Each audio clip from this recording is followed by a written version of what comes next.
Hi, I thought I'd show you the new book that I just got. I bought it because I thought it had some great ideas for scrap fabrics, like this one here and this one here. This is the only two photos I really saw before I bought the book, but look at those tiny little pieces of fabric. That's why I bought this book. Anyway, it's a really cool book. It's a Japanese book. That's how it's advertised, as a Japanese Irresistible Bags and Pouches sewing book. So I was like, oh, is it written in Japanese? But no, it's all written in English. It has even got a pattern sheet at the back. We'll go all through this. So it's by Yoko Saito and the Quilt Party present. That's who's written it, Quilt Party. Irresistible Bags and Pouches. So it's a nice sized book. And, well, let's go through it. So first off, before we go through, because when I bought it, it was wrapped up in plastic. I don't know how if this is where it comes from, the publishers, but it had this like funky smell. I think it's the ink that they use, and because when it was packaged up in the plastic, it's just not been able to air. But I've noticed today, I got the book yesterday, that the smell is already less, which, you know, thankfully it's less. So this is my first time buying a sort of a Japanese style book, so I was a little bit wary, but it's cute. So the very first project, check out those pouches. Check out the little flappy bit on the where the zipper things look, and look at all those all individual fabrics. Perfect for scrap fabrics, right? This has got a very simple name of zippered coin case. Then it goes to an applique floral mini purse, and look at all the scrap fabrics, right? Patchwork chevron pouch. It's got a lot of background.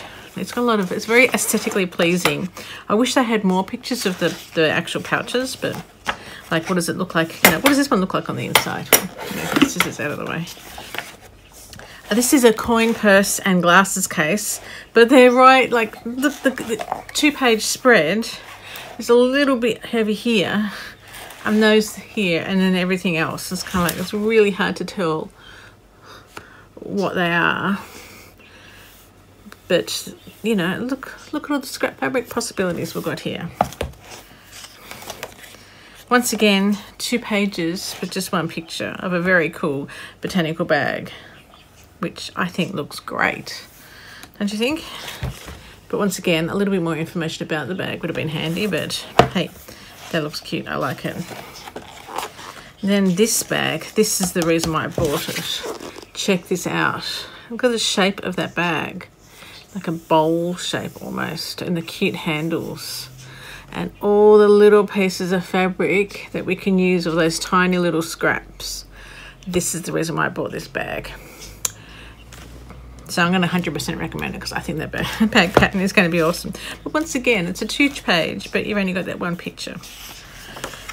Then we've got a half-square triangle tote. I mean, who doesn't have leftover half-square triangles all the time? And it's got 2 of this, which is odd. So it's got a nice rounded shape. So this is actually, they've used the 2 pages to show the pattern. The Wild Rose applique bag, which is pretty cute. You could all the scrap fabrics here. I like this one. This looks nice too.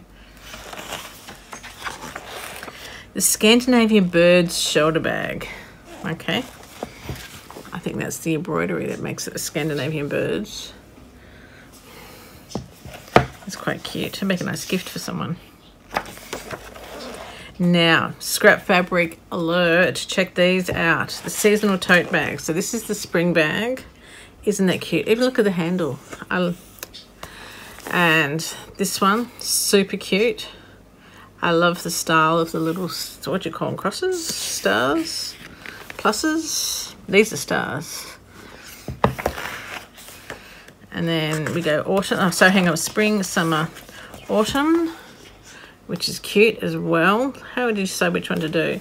Check out these tiny little pieces. This is the winter bag. Like scrap fabric behind, scrap fabric on the front, you know. Look at all this one. Just, I'm loving this book. And then piecework. Okay, no patterns there. This is the miniature zip pouch and the zippered pen case. So Is this the pen case? And this is probably this miniature zip pouch, I'm guessing, because that would probably fit a pen and that probably wouldn't. But it's cute, right?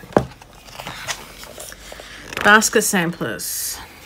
So they're actually saying to check out for basket prints, which is such a cute idea. And then you can make baskets from the basket prints, right? Oh, such a cute idea, right?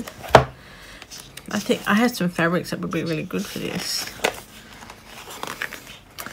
And a flower bouquet basket tote, which is a great shaped tote. Look how wide that is.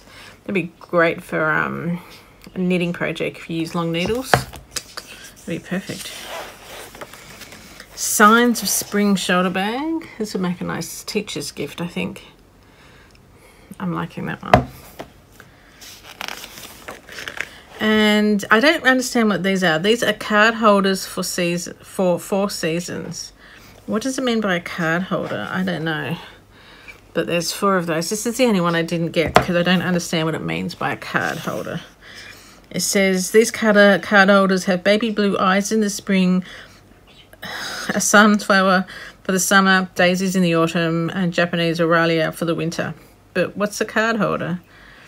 They look too big to be a gift card holder. Is it like an envelope? Oh, no, I don't know. This one's cute. Pine tree square pouch. All right. Cute, right? And look at the tiny little tab on the zip. That's a cutie. Piece triangles handbag. This is a nice one too. I like the shape of that bag. It looks like it's got a flat gusset. So many squares handbag. That one. And a gardener's hexagon tote. I've always got leftover hexies. That would be a good one. I like the shape of that one. It'd be nice if they had the dimensions in the description, but they just have the page number of the pattern.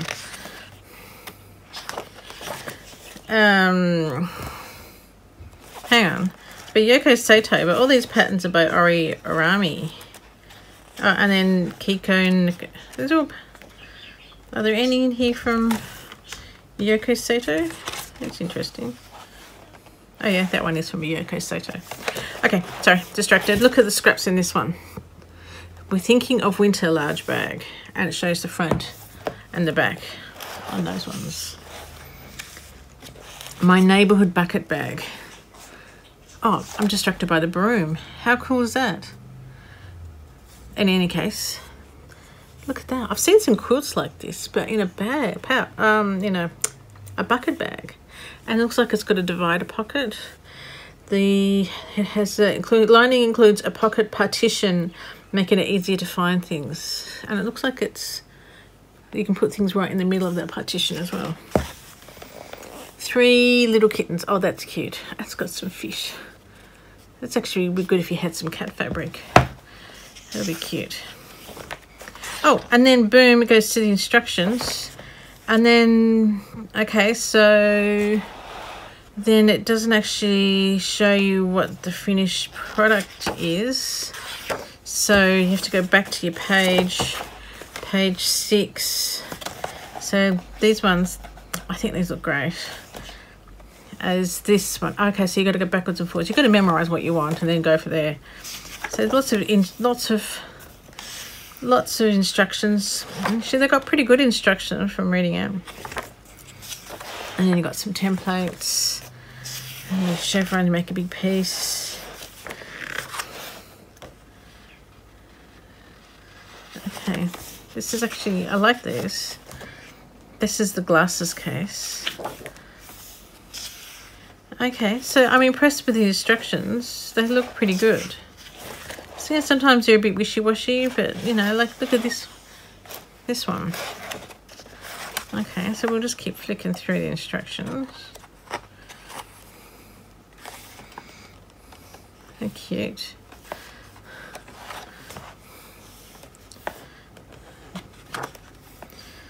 Alright, we're getting to the end yet. Oh, the card holders for 4 seasons. Card hold body. I still don't know. You'd have to make one to figure out what it is that you'd use it for. Now I'm curious. I want to know what it is. Maybe I have to make it. Peace triangles bag. The hexagons. Actually, that would be good for cheetah. You know how you can sometimes get cheetah quilt fabric? That'd be cute. Good for that. The houses. That's cute. Seriously cute. It's even got the thing so you can do the embroidery for the cats. Shapes, stitches, and the template. So let's have a look at the pattern piece. These patterns are actual size, so that's good. So there's the card holders. I don't know, maybe they'd be good for seed holders? I don't know. I don't know. Okay, so let's pick a bag. Let's pick... Oh, this is the other side. What's on this side? Okay. It looks like they've superimposed all the pieces on one piece of paper rather than giving you several pieces of paper. Not like a actual sewing pattern for like a skirt where you're cutting different sizes out and you've got like cut this one out as a solid line and then the second thing, size 18 is this one here, but it's a dashed line, and then the next one is a dot dash dot dash. That would have been handy. So basically you just got to go, okay, so I just got right up the top here, it's got from page, can you see it on the, yeah, page 44 is number 3, which is a Thinking of Winter large bag. So you have to go to number 3, so there's number 3 here. So is it to here, does the line go to here? I'm sure you could figure it out if you were doing it and had more room on your table, but you know, it's cool. It's got the pattern pieces there. I'm not going to complain about it. Would have been nice if they were on individual pieces of paper. They could have put, you know, they could have put the templates in the one in the front, and then they could have put the pattern pieces in the back rather than having it all on the one. But this is cool. I am glad I did it. I can definitely see a few projects that I want to make when the kids go back to school. I hope you enjoyed the flick through because I was curious what it looked like on the inside. All right, and I'll put the link below so you can go grab it for yourself. Thanks for sticking with me.